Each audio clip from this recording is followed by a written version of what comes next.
Good evening. Good evening. Welcome to the Avery Research Center for African American History and Culture. I'm the executive director here. My name is Dr. Patricia Williams Lassane, and I get the great joy of working with my staff every single day to do what we call applied African American studies. And so we get to fill primary source materials and bring in lecturers and artists and educators from around the globe who specialize in African American history and culture. And so it is fitting that we have our friends here tonight, Mr. Lee Pringle and Mr. Jonathan Green, two mavericks in the art and cultural arenas, not just here in Charleston, but globally. And so as part of the Color of Music Festival, which is in its third year, can't believe it's 3 years already, and it's been growing and growing and growing. So as part of the Color of Music and part of the work that Jonathan Green is doing with the Rice Project, I don't know whose idea was it. Was it Dr. Etta Fields Black, or was it Jonathan's idea, or was it Lee's idea? It was a medley of people's. It was a collaboration of ideas, and so the three of them decided that it would be fitting to have a community dialogue around the Requiem for Rice and the connection between the history of Rice culture and the history of Black classical music. And so that's why we're here tonight. We are doing some social media live interacting with people from around the globe. I just met my sister friend, Tricia Wade. I haven't met her in person, but I virtually met her. And so she'll be fielding some questions to me that I will pose to Jonathan and to Lee, and then we want to hear some of your questions. But, this is an organic and loose, informal setting. It's intimate. We have the pleasure of, speaking with these two men and hearing about their vision. So with that said, I'm going to ask that first, since we are on the heels of the Color of Music, which starts tomorrow, and I know we have some visitors from New York who will be unfortunately leaving tomorrow, but we want you to come back next year for the festival, for sure. But the Color of Music Festival will begin tomorrow and will run through the 25th. And, Lee has assembled just such a high caliber list of conductors and musicians and vocalists from around the world who are celebrating and edifying the Black classical music tradition. And it's important. It has an outreach component. There's chamber music. I mean, the range is far and wide. So those of you who are not traveling, I'm expecting to see y'all at most of these events, right? So with that, I'm going to ask Lee to talk to us about his vision. Okay. Well, first of all, thank you, Dr. Lassane, for hosting this event, and I want to thank my friends in Pittsburgh. For those of you who don't know, there's a major connection historically with Charleston and Pittsburgh because the name that this institution carries was done by the bequeath, I believe, of Richard Avery. Is that the right name? Robert or Richard Avery, who was a philanthropist in Pittsburgh, and there's actually an Avery College there. And also, I want to thank Etta Fields Black, who really is the glue to this whole Rice Culture Project and bridging it with the Color of Music Festival, which Jonathan Green, my dear friend, will share some insights on.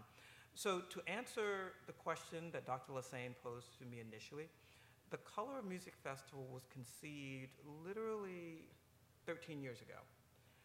At the time, Dr. Trevor Weston was a professor at the College of Charleston, who I tapped to ask how could I change the perception of the patrons of the Charleston Symphony who only knew me for producing gospel choir concerts.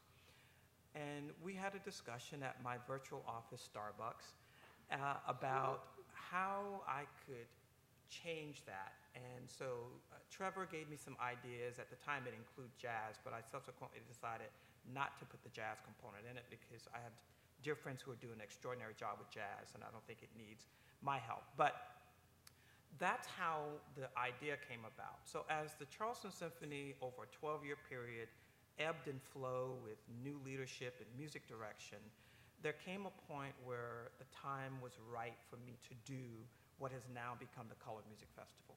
So in 2013, fall of 2013, the festival debuted to rave reviews, and for a multiple moving part festival, we were very successful and very supported greatly, I should say.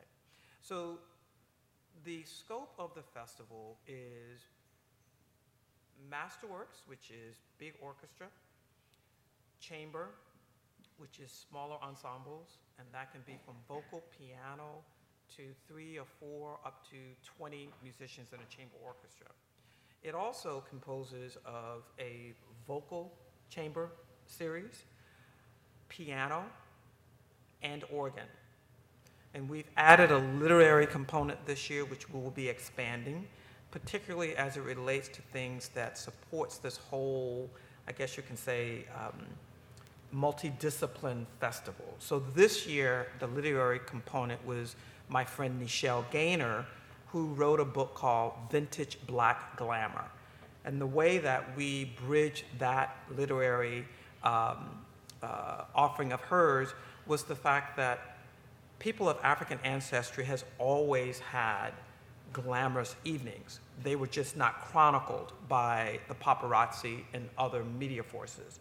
So Nichelle's book was so important because it chronicles, starting in the 19th century up to the 1980s, beautiful images of Black people dressed in formal attire, from Lena Horne to Eartha Kitt to Josephine Baker and Couture, Yves Saint Laurent, all these different images that many of us never saw because Vanity Fair, Harper's, all these places never put these pictures out there. So I told Nichelle that I would bridge that literary portion to it because we wanted to have our first gala. And the gala was inspired by the book, and it's on Saturday, December 24th. It's called The Color of Classical Glamour. So it's the European spelling, like we spell color for the festival.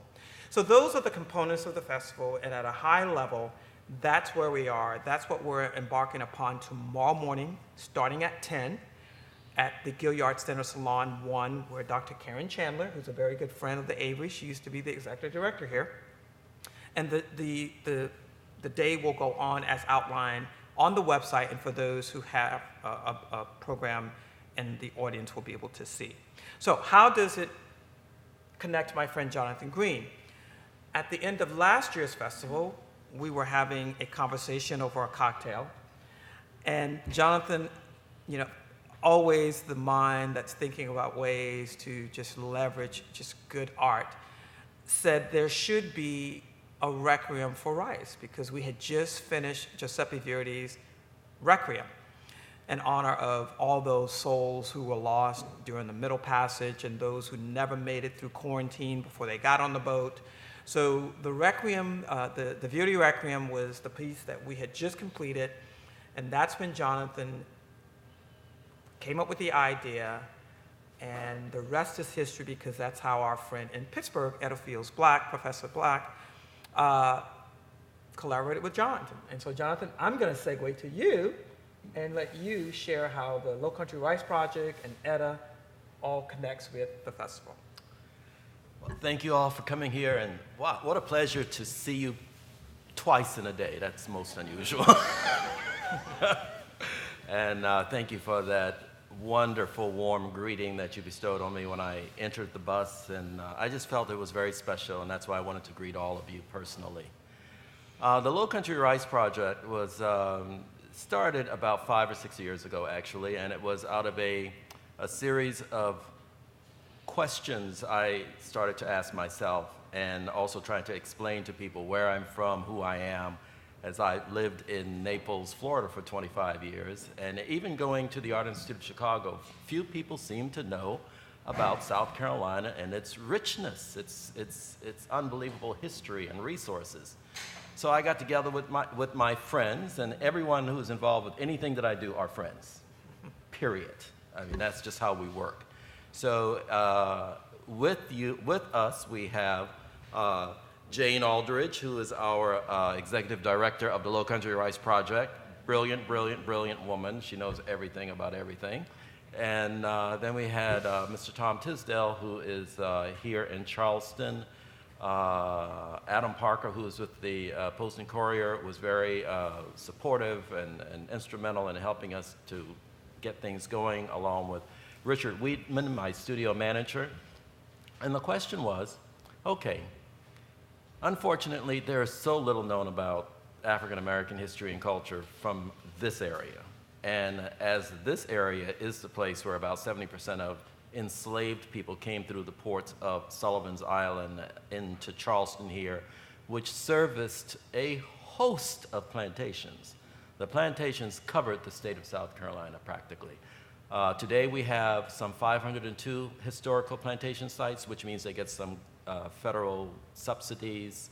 And, but there were thousands of plantations. There's like little fiefdoms unto themselves, having anywhere from 10 to 100, maybe 200 enslaved people working in these cities and villages that were self-sufficient. And the specific purpose of those people being brought over here is because of their knowledge of rice. It was just as simple as that. Europe had depleted its resources in terms of its agriculture, its forestry, and so they were starving, and that was, you know, also think in mind the potato famine. So all over Europe, its land mass was devastated. And in European culture, in terms of lineage, everything goes to the oldest.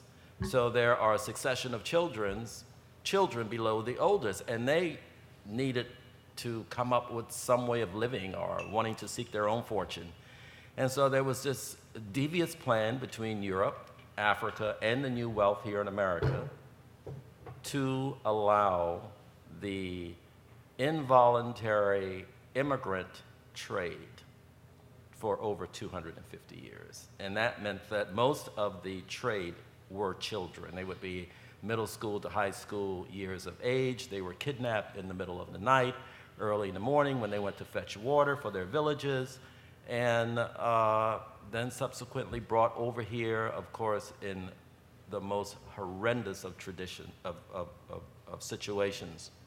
But over here, we had, before just a massive enslaved culture, we had contractors. We had African contractors that came and set up the plantation sites. They tried with the new immigrant Europeans whom had nothing in Europe.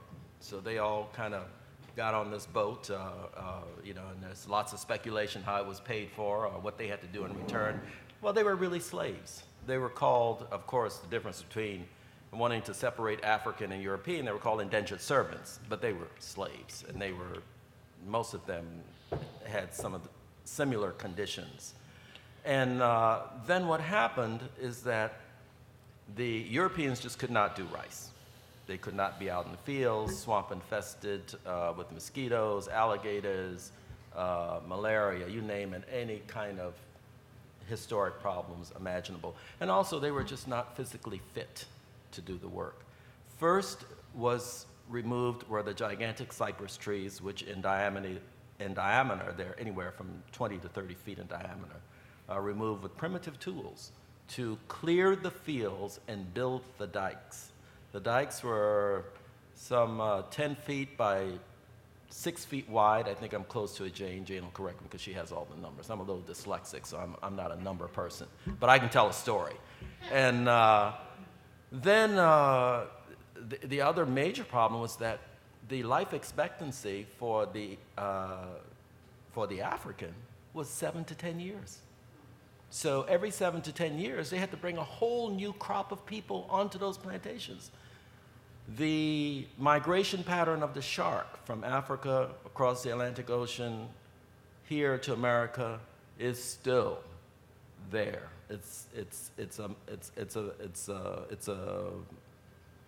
because there were so many bodies thrown overboard. It's a pattern. It's a migration pattern for the sharks today. So that gives you an idea of the numbers of people and the years, 250 years after the Slave Act of 1808, when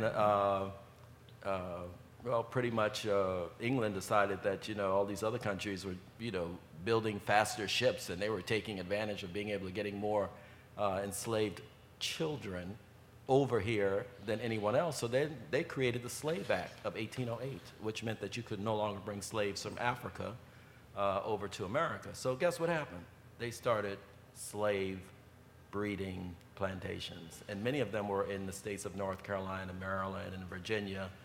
Bred those people, brought them down to the plantation. Now, Jane and I have also done a little speculation, along with Dr. Etta Fields-Black, that we asked the question, how did European white women pay their way here? We know how the men did it. Men did it through work. So how did the women do it? That question is aligned with the question of, how is it that all of the mulattoes in this country, and there were hundreds of thousands of them, did they all come from black women? That couldn't be possible. The numbers are staggering. So we know that there is this combination between the offspring of children being African and Europeans. And of course, in those days, as a white woman having a black baby, you're not going to want to hold on to that black baby. It was a situation, I would leave it to the historians to speculate exactly the story in terms of what happened, but we know that it's a major issue. So what we wanted to do was to combine all of these stories and the stories that were not told. So when you go into your average history book, it will talk about slavery, it will talk about rice, but it never talks about the culture, the people, what they actually did, what they look like, where they came from, their own humanitarianism. When you think in terms of black women have nursed every type of baby imaginable on those plantations. The two most important jobs on the rice fields were that of midwifery and trunk cleaners. And the trunk cleaners were the people that kept the trunks clean so the water can flow in and out. One of the most devastating problems with rice fields would be the intrusion of salt water. So if the salt water got in, then the fields were destroyed for 5 to 10 years. And so they had a system of cleaners, washers, and these would be little children in the water, and every time there's a water exchange or periodically during the day, they would use soap and wash their hands. And if there was no suds, that meant there was saltwater intrusion. So something had to be done immediately. So characteristically, it's, for me as a visual person, I was always struck by black kids and how often they wash their hands and play with their hands, and so that became a part of their system, their culture. So the school system, the educational system, the historical system, we have over 105 historical black colleges to which we're working with Claflin College to implement a rice program into their studies. What all of us have found is that the stories cannot be told if no one knows about rice. And that's a 250-year economy that built these cities from St. Augustine, Florida, all the way up to Myrtle Beach, Wilmington, North Carolina, thank you, on rice. So black children have no idea of their wealth of history and culture and economics because it was their ancestors that did all the work. So we figured that if we could open up a dialogue about rice culture, and so people can begin to think on their own, because we don't have all the answers. We're just proposing this whole issue to you in terms of history, so you can have a better understanding of who you are and what your contributions were. And then we thought that, because we have all of these African skeletons scattered throughout South Carolina and other states, lying in those very shallow graves without any recognition of their contributions to America that first we need some music. And the music we needed was a requiem, and a requiem for Rice. And that's where we are. All right. So the Requiem for Rice is slated to premiere in 2017. Correct. So, you know, we've gotten the history behind, you know, rice culture in this region, and we have your vision for the festival, what you've covered the last 3 years and how it's growing. What could we expect from, you know, for the Requiem for Rice, you know, 2 years from now? Just a little teaser. Well, I will tell you that Dr. Etta Fields Black is finishing the libretto. She's the librettist.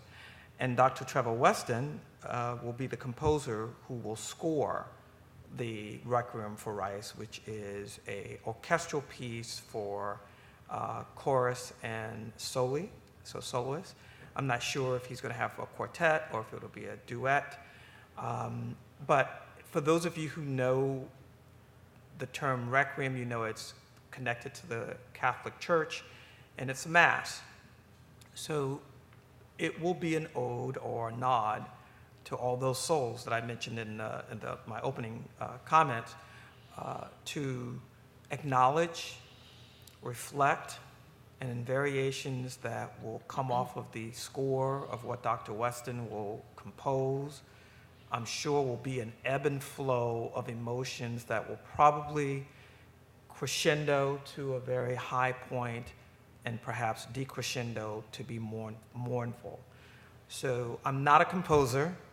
I've sung a lot of requiems, but I do know that they have the classic Italian structure, generally in 4 movements at a minimum, and it can be as long as 9 movements. Or more. But I would say that for anybody who studies classical music or who's a classical music enthusiast, you probably have never gone to a symphony concert and there was a composer of African ancestry whose work was a requiem. And the reason that I highlight that is because of all the masterworks that are known, and the earliest, most noted is Mozart's Requiem. Now, Mozart's and what I refer to as the grandfather of Black classical music was 11 years younger than Chevalier de Saint-Georges, who they refer to as the Black Noir, the Black Mozart. Ethnomusicologists have substantiated that there were times when Mozart actually utilized or plagiarized some of Chevalier's works. Now, I've been told that was pretty common. People would kind of take something that somebody was doing and put it into something. Well, if that's indeed the case, then someone who was 11 years older than Mozart could have written a requiem, okay? But if the establishment was not chronicling Black composers' works, we may never know. Now, there could be someone in Guadeloupe or in Paris or somewhere who's got some St. George scores in a trunk and nobody knows that he or she has it, and maybe because Chevalier's name is so connected to what's now an international festival, someone may come forward. And we don't know where this is going, but if you are out there and you know of an institution that has some of St. George's works, we would certainly want to know about it, because we do know he wrote 4 operas, and I would venture to say if he wrote 4 operas, there's a very good chance there's choral works and or a requiem that would be there. So to get back to Dr. Lassane's question of what could we expect, you can expect the structure of the requiem to be that of the traditional structure of classical music as it's composed, and elements that I think would be connected to the rhythmic patterns that are synonymous with those who come from an African culture. Mm-hmm. Mm-hmm. Oh, great. Okay. I like that you informed us that requiems usually have 4 movements. Mm-hmm. And so when you said that, I thought about the history of people of African descent in this country, so that quite easily there are 4 movements there with, disembarking here, of course, liberation with the end of the Civil War and the signing of the Emancipation Proclamation, Reconstruction, Yes. Jim Crow, civil rights. Well, we've got more, and then post-racial America. I right? hope Dr. Just- John Weston just is listening because I love what you're saying. I think I wrote the Requiem. The You outline. sure did.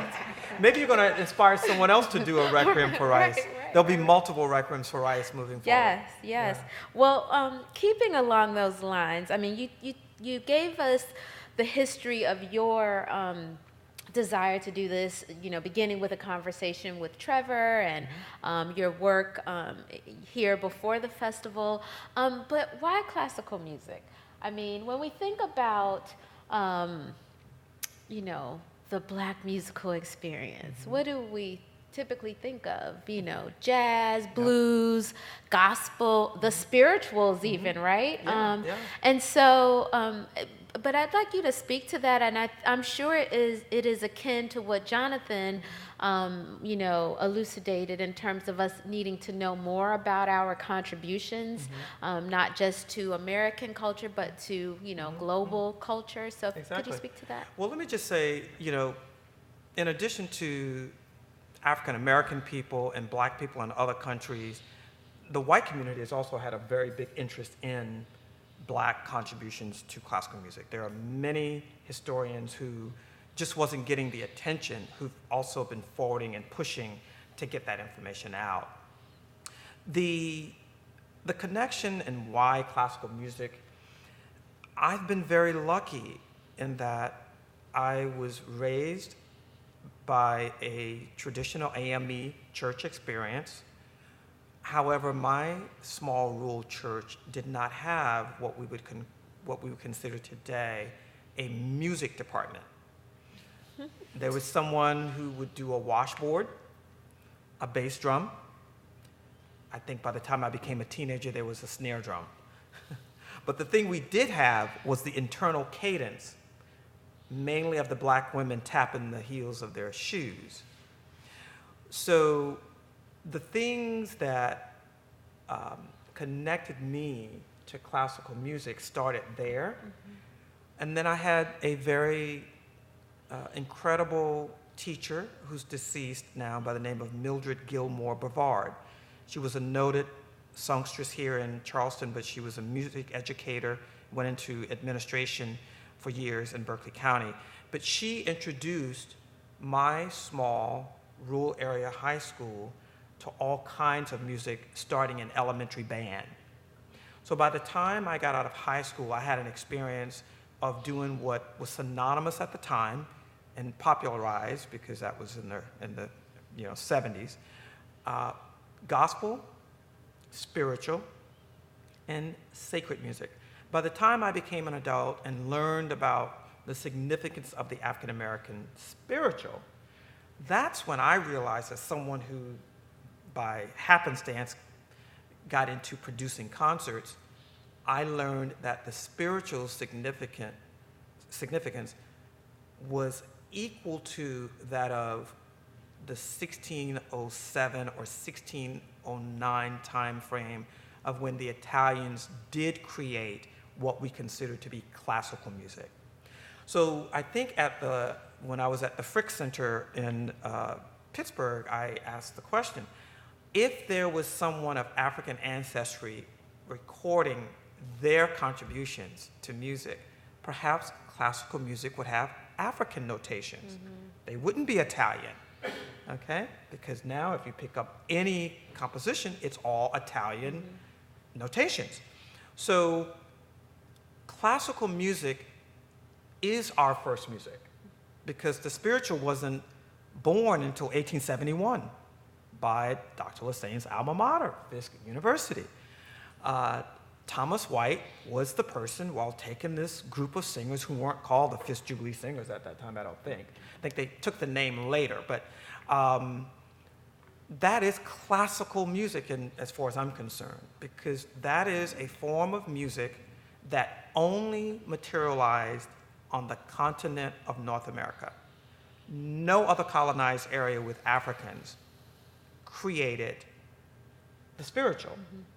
So even though we went for decades of not having any connections that were noted, we had a Fisk and an Avery alum who was from Charleston, and his name was Edmund Thornton Jenkins, the son of the noted Father Reverend Joseph Jenkins.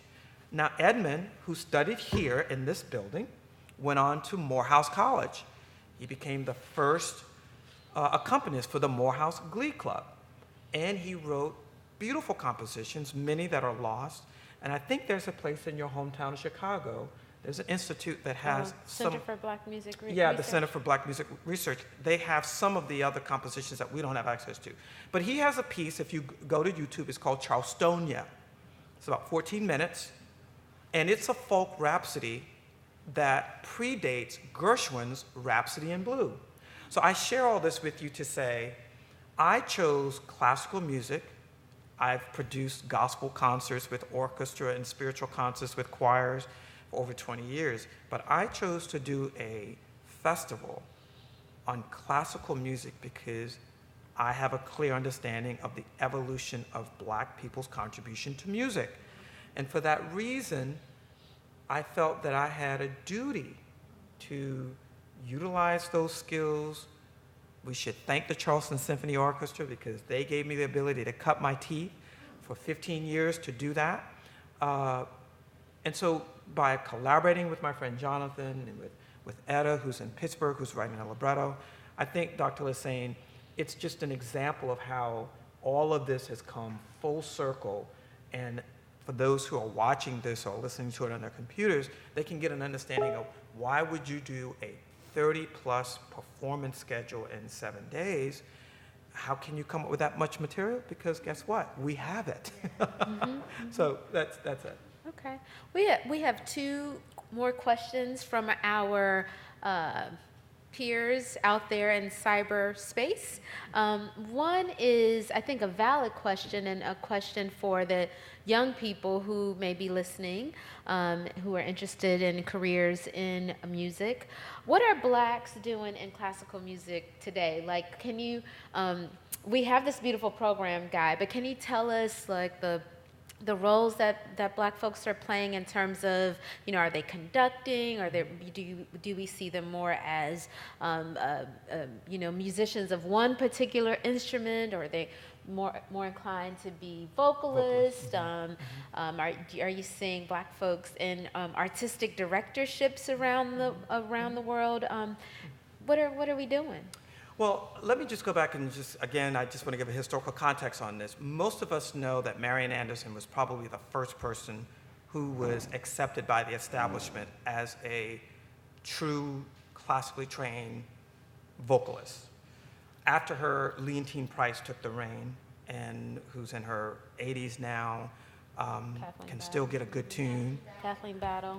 But sequentially, there were others before those voices. And the reason that I'm using the singers is because that's where the acceptance really started. We've had conductors. We have a living legend who's one of the only Black Pulitzer Prize winning conductors and composers. His name is George Walker. And George Walker actually came to the first Color Music Festival, graced us with his presence. But before him, we had William Grant Still. And we had many others who got the ear of the establishments. And from the area of historically Black colleges, we had a Canadian-born who became, you know, the son of America, was Robert Nathaniel Dett, who also wrote a lot of music for chorus, organ, piano, and orchestra. And the first year we debuted in South Carolina, his Ordering of Moses, an oratorio for soli and orchestra. So we have always studied the classics. It was the access that took quite a long time. Even today, if you were to go to any major opera house, ballet, or symphony CEO positions, you probably would put up one, maybe two fingers to acknowledge a black arts administrator in those positions. As it relates to classically trained musicians, we have them billowing out of conservatories. For whatever reason, I think it personally comes to economics. Many of those young, talented people, many of who are here in Charleston this week, learn or are exposed to a classical instrument much later than the average person you see on the top 10 American orchestra stages. So what that means is they can have a natural affinity to the instrument. There's a technical deficiency that automatically comes with when they get introduced to the instrument, that you don't pick that up just because you're talented and you can finish the coursework of a conservatory. It takes years of private lessons before you get to an audition. So what you find is those who come from communities where they have the wherewithal to study the instrument starting at age 4 are being tutored by the principal musicians of most orchestras, regionally and corporate. So I want you to just think about that. If you're being tutored by the best person in the orchestra, there's a greater likelihood you're going to pick up some techniques that will give you an edge when it comes to competing. Now, there will be many people who may disagree with that, but I'm just telling you, I've been a part of an orchestra administration for a long time, and I know how the audition processes work, and it's not a level playing field. They try to make it level, but you can't undo multiple years before the average child in the black community has access to a classical instrument and expect them to be right where their counterparts are. So that's a whole nother discussion that I'm sure the League of American Orchestras and the Cincinnati Orchestra and many other folks would love to get into. Okay. Could be heard by our audience virtually. I will just say this, that if you can just imagine, and this is not just for people, black people in America, but any culture that does not have access to the establishment, they created their own. It's a natural thing. So if you think that the majority of the population were the only ones that had a junior league, no, they weren't. I think now that there are so many of our, and so many in our community who have access to information and the ability to get that information out, you're going to see more and more. I was watching C-SPAN books over the weekend, and I want to say her name was Margot, I may be saying it wrong. She wrote Negroland. Negroland. Okay. Now, she's the daughter of a physician from Chicago, and she tells this wonderful story, similar to what Dr. Potts Campbell was alluding to in her comments, of how they had a life that was on par, if not greater than, the majority population. It was just self-contained. And you know, today you will have many who will view anybody who's of African ancestry who carry any of the characteristics of what's considered to be white, not know that black people have always spoken or act like what they think is white, but they just didn't have access to those people. So we've had the classes since the beginning of time. I would venture to say that even the slaves had their categories, you know, the ones who were in the house, the ones who went on the tours, and those who did the back-breaking work. So yes, here in Charleston, no doubt, there were those who were doing those things, or we wouldn't have gotten an Edmund Thornton Jenkins, who studied composition. Miss, you had a question? Is there a microphone? Because what we have to do, folks, we have to make sure that the audience that's virtual hear the question. So I'm just going to ask Curtis to make sure that when someone raises their hand, we get a microphone. This lady right here, Curtis. Yeah, ma'am, but we want your question to go to the folks who are virtually.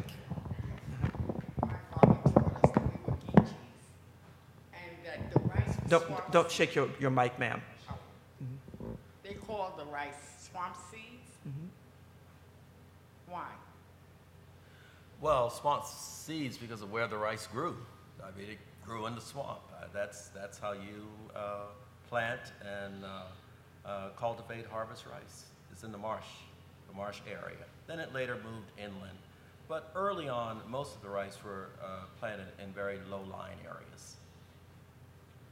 So that's The why. other thing to add, Dr. Potts, Campbell, we want to make sure that we get the... I apologize for being a producer, but I do know that the people that are virtual want to hear these. the other thing to add to that is that, and I'm sure you would agree with this, that when we came up as children and saw and lived and played in this swampy water, you knew that that's where the rice was grown, and it was just called, it was a swamp, and that's just the way it was. If you lived in and around this area where Jonathan is from, where I'm from, it's a fact of life. It's not anything that's not normal. And so it wasn't looked at as, ooh, that's terrible stuff. It was just like that was part of living. And sometimes, if it wasn't swampy, it was always wet. But it might not have been slushy, if you know what I mean, where you had 3 and 4 inches of water. It may have just had 1 inch. And so, but it was kind of always like that. You see what I'm saying? Okay.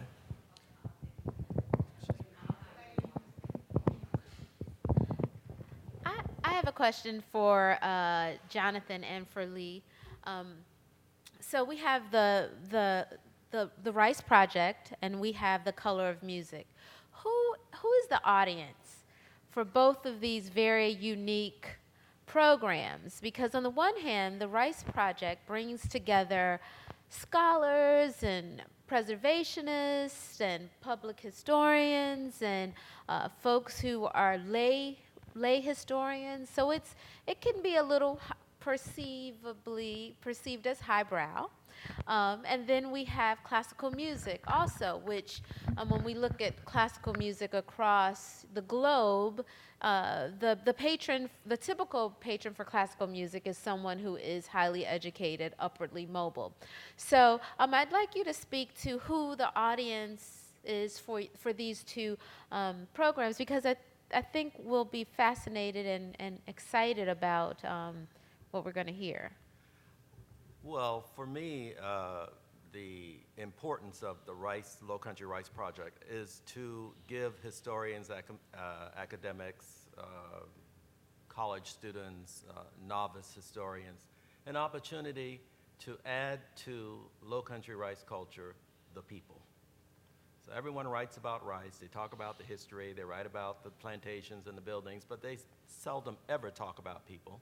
And they seldom ever use that word that's so invisible, which is Africa. Most people never speak of the continent of Africa in a storyline. You might hear Africa once in a chapter or twice, but it's not common. And to speak about black people, you have to speak about Africa, because that's where they came from. So that's the importance. And for me, the most important audience are the youths, because we need young, refreshed writers to start writing the larger picture of this history.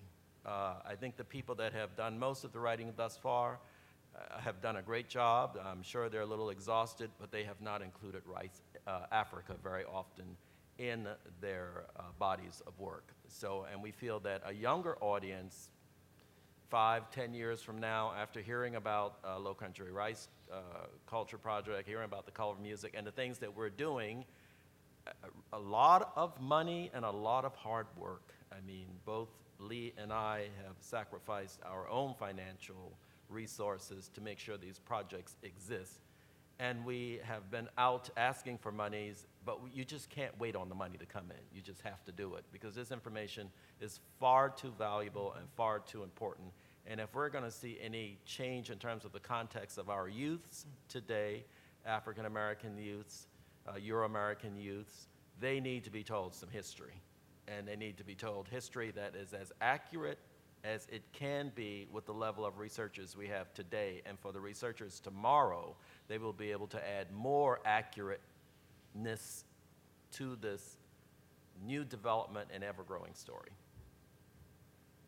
Can I just piggyback on what Jonathan has said? And this is the value of the instantaneous access to information now. You know, as a kid who, you know, started school in 1969 and were among the first integrated classes in Berkeley County, where my ancestor had 12 plantations, William Bull Pringle.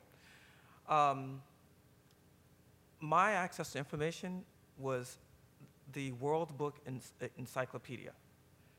And I thank my mother for having the understanding, as a non-educated woman, the importance of having resources in our home. Now, I didn't realize it at the time when my cousins who were college prep were coming to our house to write papers. You know, we had a set of a World Book Encyclopedia in this little rural town. But now kids, they have it on their phone. So what is good from all of this is that you can't deny knowledge anymore. Because if you got a Facebook account or Instagram account, you can instantaneously take your message around the world. And so I can assure you there are white, black, Latino, because we know that the Latin culture is just as connected to black culture or black ancestry as we are, from the black Mexicanos to, you know, there are so many connections to Africa that we hadn't even, you know, tapped it. But I'm just grateful that today, not having to wait for the establishment to acknowledge on this scale the contributions of black people's work to classical music. Yes, I applaud the Charleston Symphony because they were forward-thinking enough to give me the platform to do it through gospel initially. But I had to educate them that my people were much more than gospel music. And as much as I have an appreciation for it, it's a 1950s origination. The spiritual goes back to 1871. And we know that we were at the table with classical music before Mozart was born. So people have got to know their history. And for those who might have been a little, I call it, they got a yuck factor when they saw me using the word black in our tagline, I keep telling all of my friends who come, help us educate them. We are black people. Now, there are labels that I often say, who sits at the table decide to tell us what we're something else? But, you know, in Margot's book, Negroland, you know, her mother taught her how the origination of the various references. You know, we were black, and then we were Negro, and then, you know, we were colored, and so, but when you come back to it, for those of you who are artists, the root of black is black. Okay, that's what it is. The other variations can come from adding things, but black is black.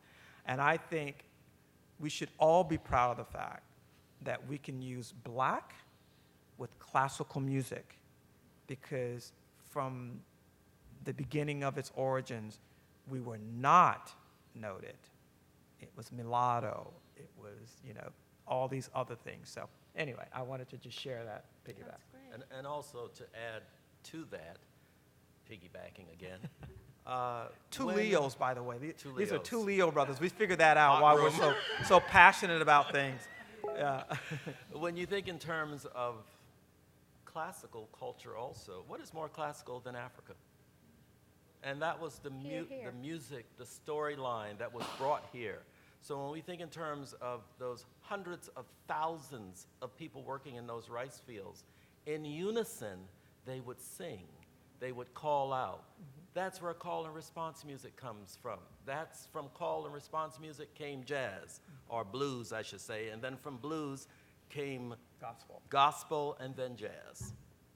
So classical is in the origin of the melodic voice. Some of the instruments, the banjo, came from Africa. Well, you have. I'm going to get the mic over to you. Oh, the mic. Oh, Oh, To all of this, and that is that Charleston is the only place in the United States. Dr. Potts, please hold because we want to get it on. We want to get it on there. Yeah. Sorry. Thank you. Charleston is the only place in the United States that has black burial societies. These black burial societies, some of which started in the late 1700s, actually are active to this day. And I have been working with the Preservation Society here in Charleston, which is the oldest one in the country, to try to get them to see. There is a place here in Charleston, it's up in the, sort of in between Charleston and North Charleston, where it's called the Magnolia Cemetery area. Maybe some of you are familiar with it. Well, you have two major white cemeteries, Magnolia, and then the name of the other one is escaping me.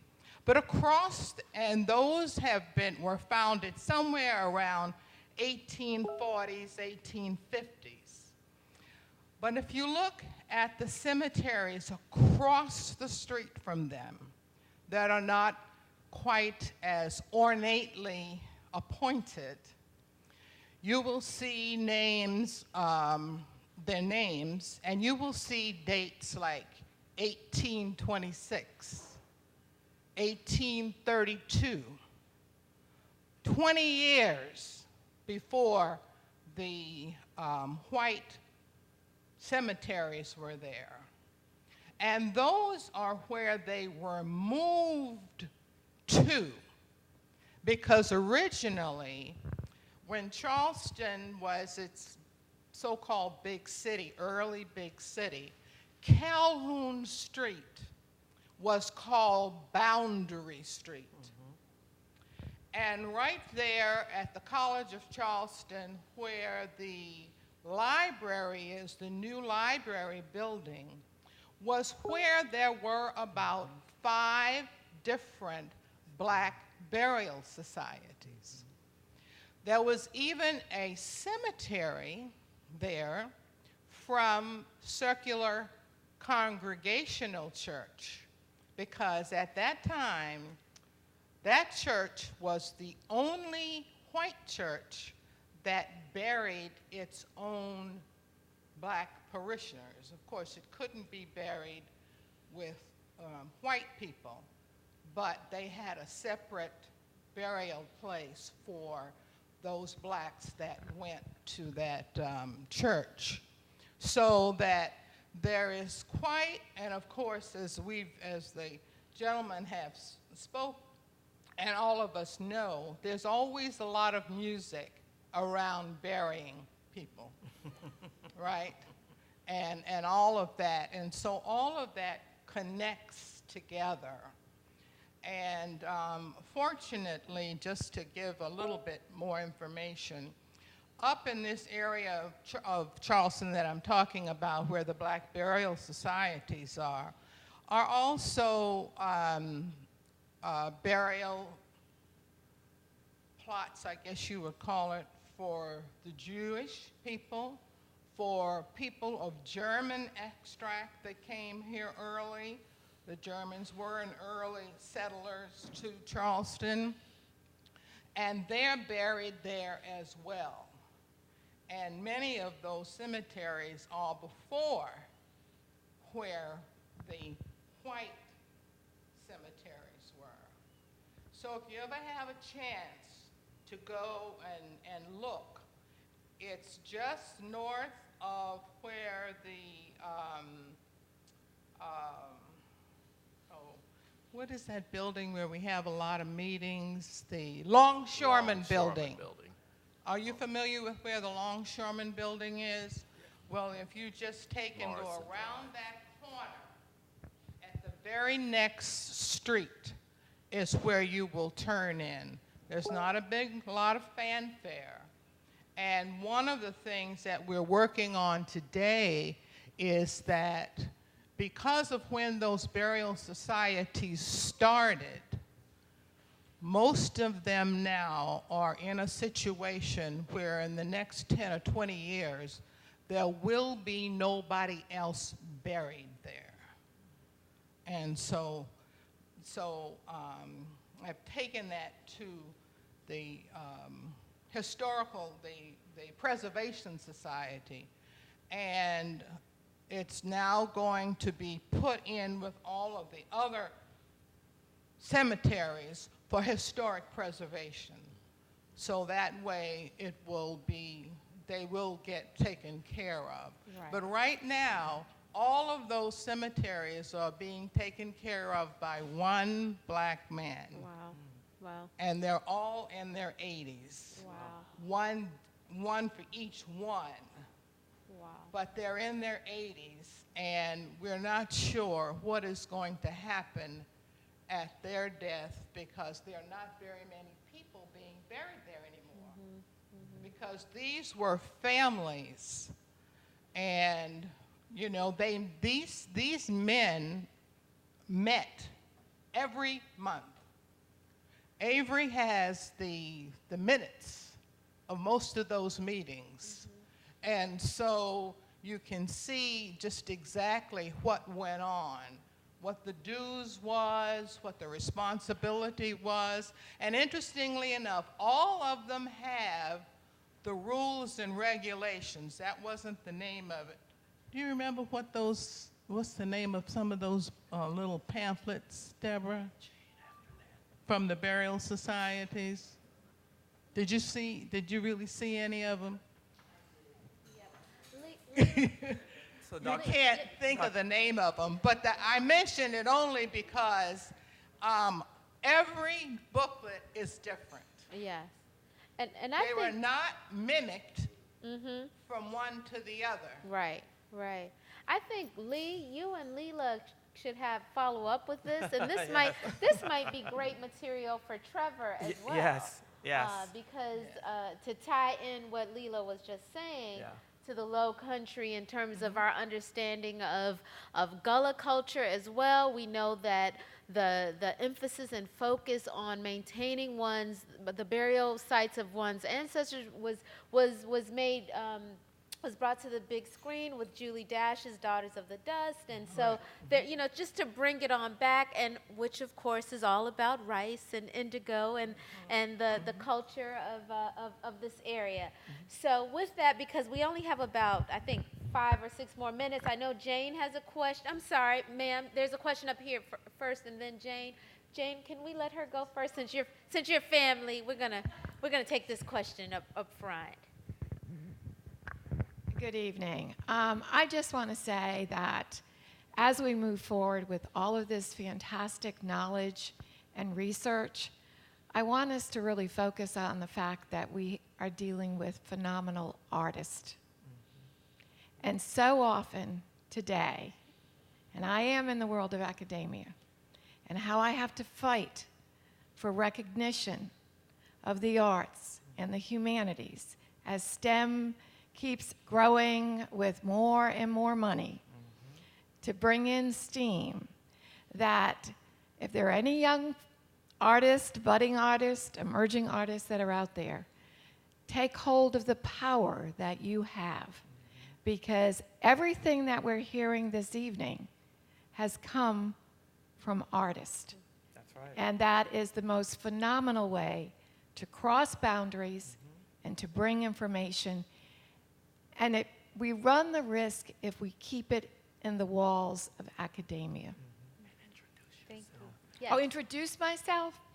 I'm Dr. Charlene Spearin. I'm Vice President of Academic Affairs at Allen University, Ah, AME. yes, yes. Alvoy Bryan, Yes, who's playing in the orchestra? Ginger Jones Robinson, Who's singing the Beethoven's Kenneth Green. Nights? Yes, he's in the trumpet section. I send huge applause out to my colleagues and artists from Allen University. I've known about you for many years. Jonathan and my path have crossed many times. We must be an advocate for the arts. I thank you for that, and because for the sake of time, I just want to do make a couple of comments that I hope will inspire other institutions who may be listening to this. I received a phone call from a very renowned orchestra. I think they are about to celebrate their 125th anniversary, and that orchestra is called the Cincinnati Symphony. And when you get your program books starting tomorrow, you'll see that there's a full-page color ad in there from the Cincinnati Symphony. And they are probably the most, and I'm sure other symphonies are doing it, they're probably the most noted in America, but they have a fellowship that is through the R.K. Mellon Foundation, whose mission is to give fellowship dollars to minority, that's Latino, Black, and other minorities, to study string instruments. And they're so committed to it, they spent the dollars to do the ad, and they sent their Director of Education and Community Engagement, Mr. Ahmad Mays, down, and he addressed the orchestra last night. So remember I mentioned that it's about money? So think about the amount of underserved, classically trained musicians who can't go on to further their craft, but you have a major American orchestra that realize this is needed. So they partnered with the Mellon Foundation, and I just want to say to you that I applaud what you're doing at Allen University and other places. We have South Carolina's oldest HBCU, which is Claflin University, which was started here on Wentworth Street at Centenary United Methodist Church. There are so many connections, too numerous to go in tonight, but I certainly wanted to just share that because I know Dr. Lassane wants to tie this up. And Well, let's end with, I see there are two quick questions. So Jane, do you want to go ahead and give your question, and then this young lady Sure. up front here? Actually, just want to make a quick comment to follow up on, taking us back a little bit to what they were saying earlier to Dr. Lassane's question. And Dr. Spearn, it's a pleasure to meet you. We spent quite a bit of time on the phone about a year ago. The Low Country Rice Culture Project, you might think of as something that is very academic because most of the information so far has come from academics. It's come from dissertations and people who are doing graduate work and researching and writing about it. And at one of the meetings that we had, when we were still trying to determine, it might have actually been in this room, we were still trying to determine what this organization was going to be and what we were going to do and how we were going to address it. And every time we'd invite different people to come in and join us and have, give us their input. And we had several very renowned scholars, historians, people who have written the seminal texts that are still being used today, some of them. And one of them, who's, a little temperamental, said, I don't know what you're talking about here. This has all been done. It's all been written about, it's all been done. There are books on the shelves in the library. All of this research is done. There's nothing else that we can learn about rice. It's all been done. And I remember catching Jonathan's glaze across the table, and we kind of looked at Richard, who was looking back at us, and we all thought, that's the problem. It's all been done in the academic sphere, and it's not gotten out to the people. If you don't know what book to read, and some of these people write beautiful, wonderful, informative books, and I can't stay awake through 3 pages of them because of the way that they're written. They're not written for the general public, we know that. So what we determined was our mission, one of the main missions, was to take all this information and to try and get it out to the general public, particularly tour guides in the city of Charleston, people who are working on plantations as docents or volunteers or research staff, people who are just generally interested, but just the common public. And yes, we work with a lot of academics. And what we have done for the conferences that we've had so far, we've been having a forum every 2 years, and we have brought in some of the top name scholars. And before their presentation, about 2 months out, I literally have beaten it into them that this is not an academic conference. You were invited to come and give a talk to regular people about what you've done. Think of it like teaching a class. These are intelligent people, but we don't want to lose them in too much stuff. So our goal is to get this out to the general public, and do it in a number of ways. Just through people who are interested, who will come and learn about these things. We're taking information from some of these talks and we're putting them into a form that can be published as a reader for maybe a 6th grader or a 7th grader. So if they're not getting history or social studies in their class, they can, in their reading class, the whatever you call it, literature and whatever, excuse me, I'm having a mind thing go there.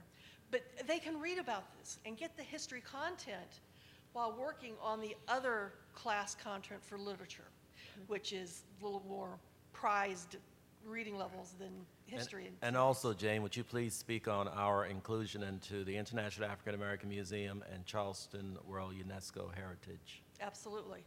And we're working with a lot of organizations to get other information into schools. We're working with the Teachers College over at the Citadel, the new Zucker Family Institute, I think it's called, and they are going to be working with us with their STEM programs and making it more of a STEAM program.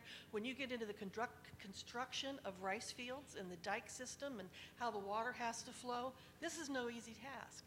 And you've got somebody who's going to be an engineer looking at those types of models. There are some interesting things that can be explored with kids in a classroom activity that could be a lot of fun and help them understand even that these things existed. But we're also working with the International African American Museum. Jonathan's been involved with them since probably before day one, and have been happy to see shifts that have been made there. Where they originally started out, there was not going to be rice in the museum. They didn't see initially why that might be important here. And very proud to say that they, as well as the Smithsonian African American Museum, has a large display of rice. And I keep sending them to you all here about baskets. So every time that comes up. But the other thing we're working with is the UNESCO World Heritage Association. There was a movement here in Charleston. It started to put it on the books like 15 years ago to make Charleston a World Heritage Site.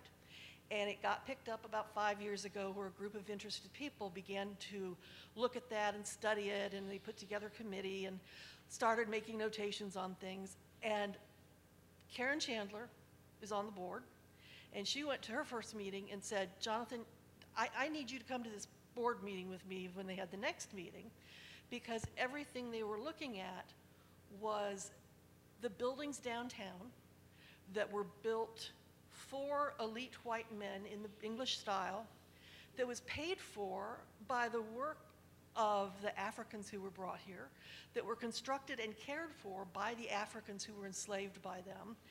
And a process began. Jonathan pulled me into the advisory committee, and we have been attending these meetings for 2 years, and it's kind of a little back and forth tug and pull.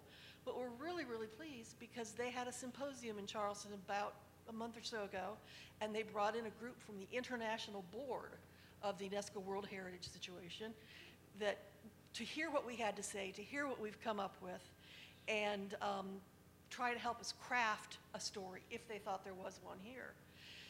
Well, it was all in the symposium. The first half of the day or so was all about these houses and these buildings and the history of Charleston, the white men's history that is being, the Anglicans and the Episcopalians, it's, a lot of the history is portrayed through those veins. And we finally got a chance, we presented and talked about rice and how everything that had been mentioned that day wouldn't have happened if it weren't for the Africans brought here and the rice that they grew and the money that they made. They provided for the first leisure class, really, in the United States, where you had people like Henry Lawrence who had time to think about freedom and what that meant, and American Revolution, and put his money that he's earned in not very nice ways into that movement that helped us become the United States. And without that West African influence and the rice that was grown, it wouldn't be here. So we worked with the International Committee to identify things like rice fields and acres and acres and acres and acres and acres of monumental change to the Earth's surface that really is more defining in the character of what Charleston is than a handful of buildings downtown. And it has evolved in the last month or so to where even out of the title, it's no longer looking at how Charlestonians were Anglophiles because look at what they built. Yeah. So we're just pleased that we are now have helped make a change in that. So We have time for one more question over here. and then I'm going to ask for a closing remark from Lee, but I have a question to lead into your closing remark. Great. First of all, I would like to thank both of you for the type of work that you're trying to do, and I know you will accomplish it. And I also like to say that what you're doing has to start in the homes with the children and educate the parents to let them know that we're losing a lot of our history, not only music, but a lot of other things. My other comment is I went to the Charleston Museum and I looked at a film based on rice, and it was very interesting that they were given a task of the thrashing of the rice, the planting of the rice. And when they did their task in a certain amount of hours, they were allowed to rest. So I'm very happy that I came, and I went to the museum, and I'm very happy that I'm here this evening along with my friends, and we're very well educated, and I thank you very much. Could you tell us about your group? Who are you? Briefly. Oh, well, we're Hansborough Senior Citizens Group from New York City, Harlem. All right. It's based in Harlem, New York, and you know about Harlem with the Cotton Club, and that has a lot of history, but many of us live in different parts of the 5 boroughs. I'm in Lower Manhattan. Want to say where you? I'm in Harlem. I'm downtown Manhattan. I'm in the Bronx. I'm in Brooklyn. I'm in the Bronx. All right. And Well, thank you Deborah, all. Deborah, where are you from in New York? Brooklyn? From Brooklyn? Well, yes. This is true.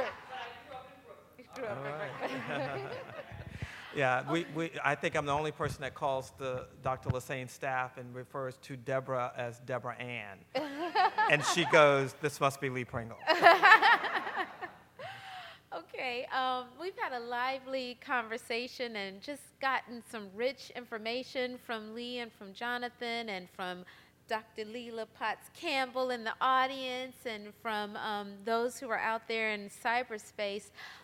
Just to wrap up, because time is upon us, let's take it back to the festival. And if you could just talk to us about your long-term vision for the festival and give us our call to action. What is our charge when we leave here today? And Jonathan, you can give us our charge as well. But can you both give us our parting tasks? I would say for everyone, if you're a part of an academic institution and this was a project that your professor or high school teacher or middle school teachers wanted you to take part in, that you would research the history of blacks in classical music. I think once you know how illustrious that history is, you will understand why I am pounding the ground, why Jonathan is pounding the ground, to make sure we utilize our access, knowledge, and just relationships that we have to forge something that is so needed. We have about 2,000 orchestras in America. The European model, they're state-run orchestras. So the challenges for the classical world, it's not that they don't want to acknowledge this. Their models are so complicated. They must focus on what their core patron base want to hear. So if you have to make a decision of keeping your doors open or doing history, you're going to do what you have to do to keep the doors open. So I don't look to our friends at the LA Phil or the Chicago Symphony or some other big top 10 orchestra as not being sensitive to it. I understand the orchestral world, and it is something that we're going to need benefactors from around the globe to contribute to, so that ideally there's a sunset provision for what I'm doing. So in other words, perhaps there's one day that there doesn't need to be a color music festival because our orchestras, the repertoire that they program, the people who are on top of the podiums, the folks who are sitting in the principal chairs, they represent the mosaic hues of the country, not an elite perception that it's not for everyone. So if there was anything I'd like to leave as a parting words, go out, support this, and tell folks who have the wherewithal to endow Black institutions to do it. That's how we solidify it. And I will conclude with my bestest of friends, grandparents.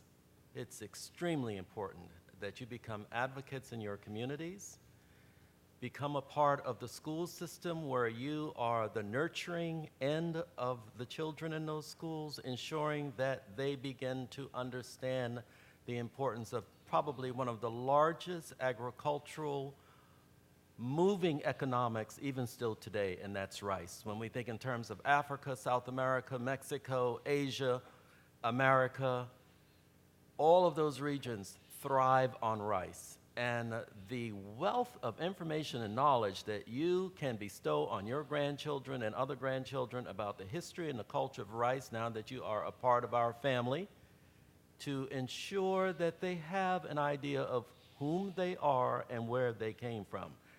They did not come here just recently. They have been here a long time, and when you look throughout the city of Charleston at these magnificent buildings, know that those buildings were built by your ancestors, and that they came from those rice fields, and that the buildings were maintained by them. So when we talk about historical preservation, I don't know of any better preservationist than the working class of African American people to have continued to maintain these buildings. And our children need to know about rice. As one of the ambassadors, cultural arts ambassadors from Africa said to us, rice is the bridge. If you think you want to know about Africa, and if Africans want to know about African Americans, study the culture and the history of rice and be prepared to add to it. Thank you. All right. Thank you. Okay.